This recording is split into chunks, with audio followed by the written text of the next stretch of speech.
जामे मिलिया में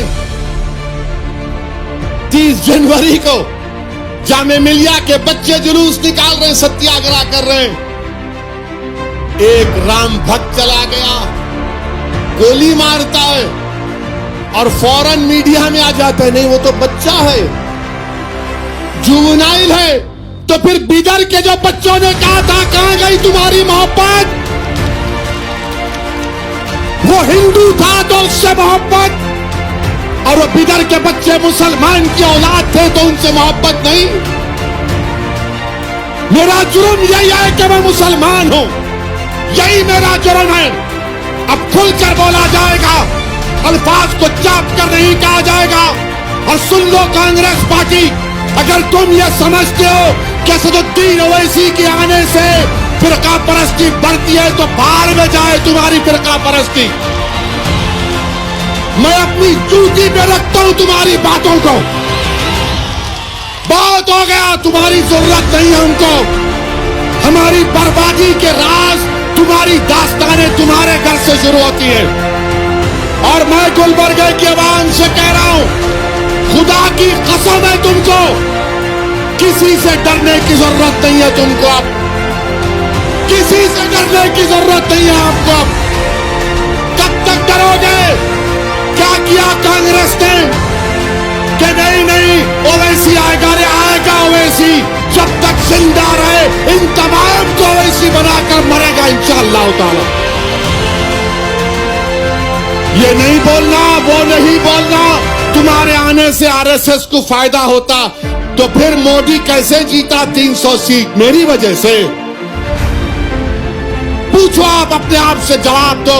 तुमने 33 मुसलमानों को मारने के लिए सजा हुई तो उनसे कहा कि तुम मंदिर जाकर सेवा करना। मुबारक हो, मुबारक हो कि माया कोटलानी और बाबू बजरंगी, जिन्होंने हामिला मुस्लिम महिलाओं के पेट को काट कर उनको मारा, कोर्ट ने सजा दी, वो बेल पर है। मुबारक हो इंसाफ करने वालों, मुबारक हो। आज तुम एहतजाज नहीं करोगे तो कल तुम्हारे जनाजे उठाए जाएंगे। लाइव टीवी, सच सबसे आगे। याद रखो, ये हमारे वजूद की लड़ाई है, ये हमारी बका की लड़ाई है। अगर इस लड़ाई में अगर हम पीछे हट जाएंगे तो तारीख कभी तुमको और मुझे माफ नहीं करेगी। अगर जिंदा रहना है, अगर हरकत नहीं करोगे तो फिर जिंदा नहीं कहलाओगे। ये हमारे वजूद की लड़ाई है। दिल्ली की हमारी मां और बहनों ने सही कहा कि अगर आज तुम एहतजाज नहीं करोगे तो कल तुम्हारे जनाजे उठाए जाएंगे। अरे अगर जनाजे उठने से पहले हरकत करो, जिंदगी का सबूत दो, एहतजाज करो। भारत का संविधान एहतजाज की इजाजत देता है, पुरअमन एहतजाज करना चाहिए, कोई गबर वायलेंस नहीं होना चाहिए। मगर खामोश बैठोगे तो तारीख तुमको माफ नहीं करेगी। एहतजाज करना है, 60 दिन चला और 3-4 महीने चलाएंगे इंशाअल्लाह ताला। डरने और घबराने की जरूरत नहीं है। क्या और 4 महीने एहतजाज चलाएंगे गुलबर्गे की आवाम? आप चलाएंगे एहतजाज मेरी मां और बहनें? मेरी मां और बहनें आप सिर्फ हाथ उठाकर कहिए कि आप एहतजाज करेंगे। अल्हम्दुलिल्लाह, उन तमाम मां और बहनों ने अपना हाथ उठाकर हम तमाम मर्दों से कहा कि अब तुमको हमारा साथ देना पड़ेगा। ये एहतजाज जारी रहेगा। हमारे जनाजे अगर उठते हैं तो उठ जाए, हमको कोई परवाह नहीं है। जब पैदा हुए तो जमीन की ग़िज़ा सबको बनना है, मगर जब तक जिंदा रहेंगे डर डर डर कर, मर मर मर कर, किसी से खौफ खाकर, अपनी शनाख्त को खोकर नहीं जिंदा रहेंगे। जिंदा रहेंगे तो भारत के शहरी बनकर रहेंगे, अव्वल दर्जे के शहरी बनकर रहेंगे। ना मोदी से डरेंगे, ना शाह से डरेंगे, ना आरएसएस से डरेंगे, किसी से नहीं डरेंगे। डरेंगे तो सिर्फ अल्लाह से डरेंगे। किसी से डरने की जरूरत नहीं है। मैं कह रहा हूं आज भी बीजेपी संघ परिवार के लोगों से, अल्लाह ने मुझे एमपी जरूर बनाया। मैंने अपनी सियासी जिंदगी में 25 साल में अब तक कोई पुलिस का सिक्योरिटी नहीं ली है और इंशाअल्लाह अल्लाह ने चाहा तो कभी नहीं लूंगा। मारो ना प्यारे, मैं अकेला फिरता हूं। आओ ना प्यारे, मैं भी देखना चाह रहा हूं कौन सी गोली के ऊपर मेरा नाम लिखा है। गोली मारेंगे, कितनों को मारेंगे बताओ? कौन गद्दार है तुम्हारी नजर में? ओवैसी गद्दार है, तुम्हारी नजर में अब्दुल रहीम गद्दार है, तुम्हारी नजर में हम सब गद्दार हैं। मगर याद रखो गोली मारने वालों, तुम्हारी गोलियां खत्म हो जाएंगी मगर हमारे सीने तुम्हारे सामने खड़े रहेंगे। हम तशद्दुद नहीं करें, ना कभी करेंगे। तुम गोली मारने की बात कर रहे हो। जामे मिलिया में 30 जनवरी को जामे मिलिया के बच्चे जुलूस निकाल रहे, सत्याग्रह कर रहे हैं। एक राम भक्त चला गया, गोली मारता है और फौरन मीडिया में आ जाता है, नहीं वो तो बच्चा है, जुवेनाइल है। तो फिर बिदर के जो बच्चों ने कहा था कहां गई तुम्हारी मोहब्बत? वो हिंदू था तो उससे मोहब्बत, और वो बिदर के बच्चे मुसलमान की औलाद थे तो उनसे मोहब्बत नहीं। मेरा जुर्म यही है कि मैं मुसलमान हूं, यही मेरा जुर्म है। अब खुलकर बोला जाएगा, अल्फाज को चाप कर नहीं कहा जाएगा।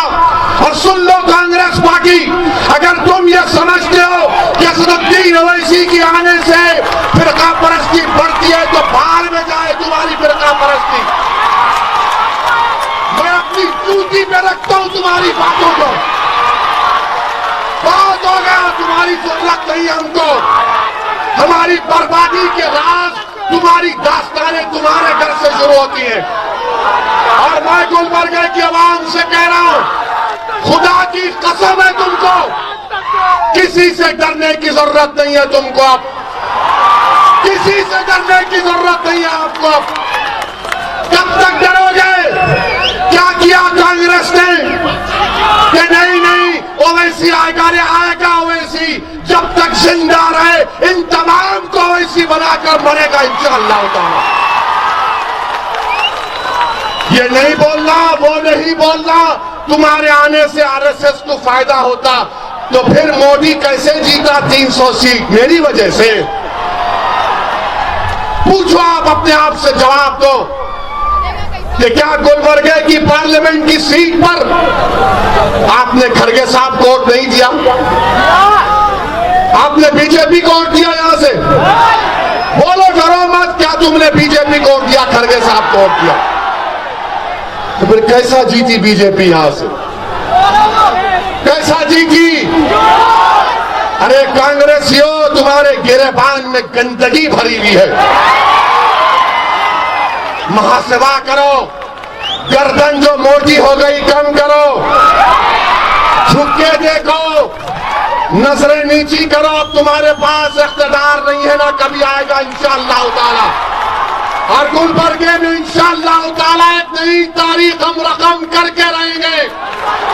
मैं आप तमाम से अपील कर रहा हूं कि आप हम दीवानों का साथ दो।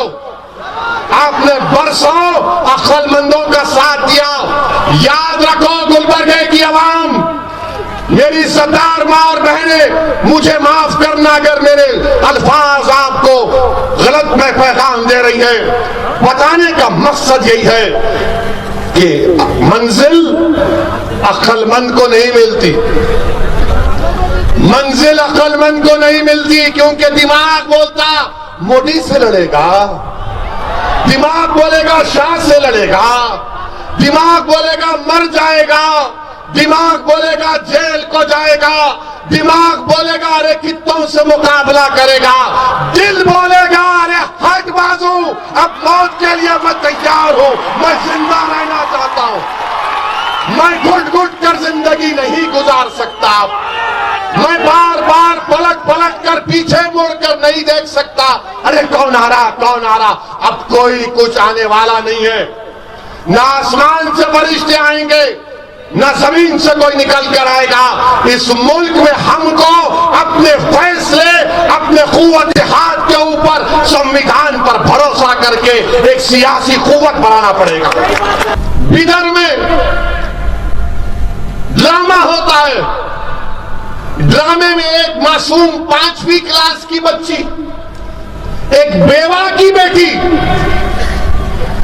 एक बेवा की बेटी, 5वीं जमात की बेटी हमारी, उसने कहा कुछ वजीर आजम के खिलाफ कोई बात कही थी, नहीं कहना चाहिए, उसके ऊपर इंक्वायरी, उसकी मां को गिरफ्तार कर लिए, स्कूल के हेडमिस्ट्रेस को गिरफ्तार कर लिए और मुल्क से गद्दारी का इल्जाम लगाकर 2 हफ्ते जेल में उनको डाला गया।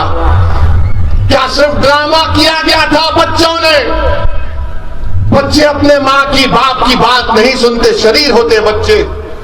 मगर मैं आज इस डाइस से वो हमारी बेवा बहन की बेटी से कह रहा हूं, मेरी बेटी, अल्लाह तेरी जबान में और तासीर पैदा करे, तेरी जबान में अल्लाह और ताकत पैदा करे। तू बोलेगी, तू बढ़ेगी और इंशाअल्लाह ताला वक्त के फिरौन नमरूदों के खिलाफ हम अपनी बेटियों को सिखाएंगे कि बोलो, चाहे मोदी हो, फिरौन हो, नमरूद हो, यजीद हो, कोई हो, अबू जहल हो, हम बोलेंगे। तुम क्या करोगे? तुम जेल में डालोगे, डालो जेल में। तुम जुल्म करोगे, तुम जुल्म नहीं कर सकते। तुमने बता दिया कि एक बच्ची ने कहा तो उसको जेल, उसकी मां को जेल में डाल दिया। उसकी मां कांप रही थी मेरे सामने, कांप रही थी जब मैं जेल में मिलने गया। कह रही थी कि मेरी बच्ची का कोई नहीं है, कोई नहीं है, मेरे बच्ची का कौन ख्याल रखेगा। क्या कहता मैं, कौन सा दिलासा देता मैं उसको। वो हेडमिस्ट्रेस कह रही थी, असद साहब मेरा बीपी बढ़ गया, हमारा कोई ताल्लुक नहीं है, जेल क्या है हमको नहीं मालूम, मगर नरेंद्र मोदी और बीजेपी ने एक बेवा को और एक ज़ईफ औरत को जेल में डाला सेडेशन के केस के ऊपर। मेरे अजीज दोस्तों और बुजुर्गों, क्या जुल्म है ये, क्या इंसाफ है ये कि गुजरात में जिसने 33 मुसलमानों को काटा, जिसने गुजरात में 33 मुसलमानों को काट कर हलाक किया, कोर्ट ने सजा दी।